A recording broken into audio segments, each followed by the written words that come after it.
Welcome back to our channel. In today's video, let me teach you on how to delete all duplicate photos on your iPhone. Let's begin. First, open the Photos app on your iPhone. Swipe up and look for the Duplicates album. Under the Utilities section, tap on it to open.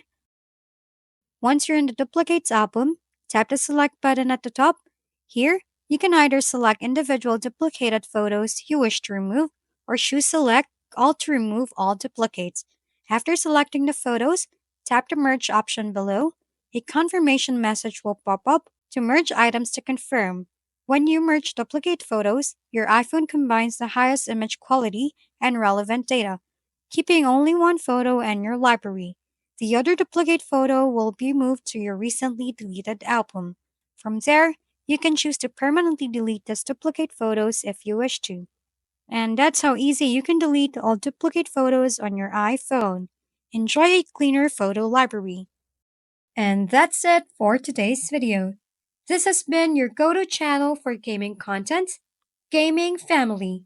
Don't forget to like, subscribe, and leave your comments below. See you on the next videos.